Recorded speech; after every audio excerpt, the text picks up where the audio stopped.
Hey everybody, hope you're having a lovely day today.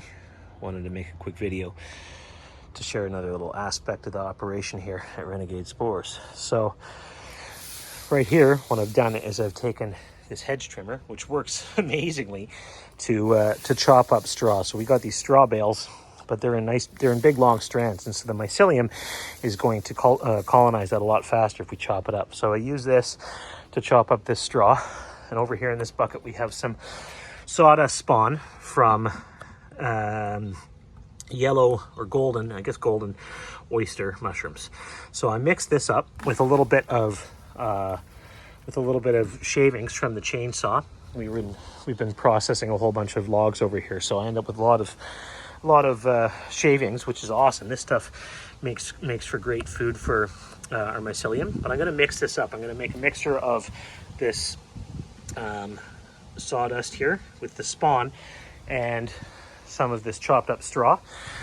And I'm not even going to bother, as you can see, this is bone dry. I'm not actually going to bother pasteurizing this. I've realized that pasteurization works and it helps with hydration, but it's sort of unnecessary in some cases, especially with oyster mushrooms that are a pretty aggressive species.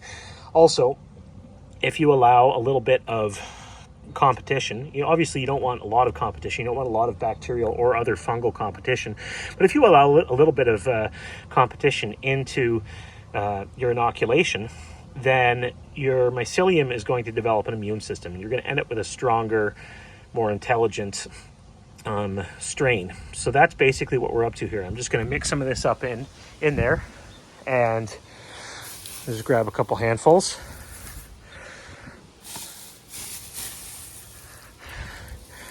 And I'm going to put a lid on this, shake it around, and then every now and then I'm just going to take the lid off and spray it with water. Now I have drilled holes, as you can see, so the buckets breathe. I'm not even going to bother with the micropore tape right now. We were using micropore tape, and we still are in our buckets if we're growing out of the buckets. But just to spawn out of this, I'm just going to let it breathe like that. No problem. I don't mind if a little bacteria comes in, because it's going to help the culture become strong and smart. Now, I have also drilled holes in the bottom of this bucket. This is super important, because if I didn't do that, what's going to end up happening is that too much water will pool up in here. And if that happens, then you're going to give bacteria more of a chance to thrive, which is not what we want. So yeah, that's it. That's what's up. This is an experiment. I haven't done this with this particular culture.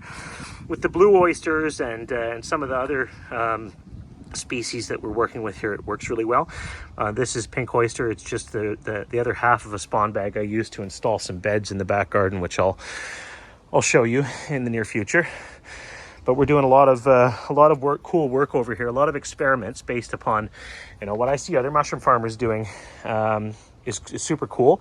But I want to try new things. I want to innovate. I want to do different stuff. And I also want to lean away from the super sterile culture that a lot of people are working with. Not that that's a problem, but I'm a permaculturist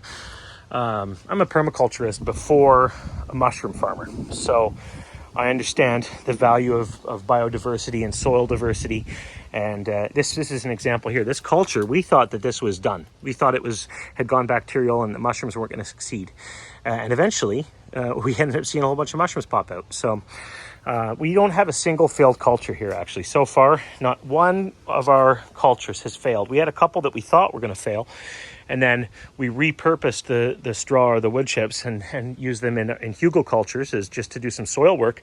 And then we ended up with these big, beautiful flushes of pink and blue oyster mushrooms coming out of the stuff that we thought was no good. So that's what we're up to over here, is doing mushroom farming, mycology, and permaculture.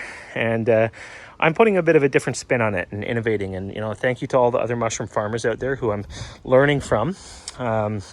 And hopefully some of the stuff that we're doing inspires mushroom farmers to also innovate and create and try new things. Anyhow, hope you're all having a great day. Take care and enjoy the rest of your summer.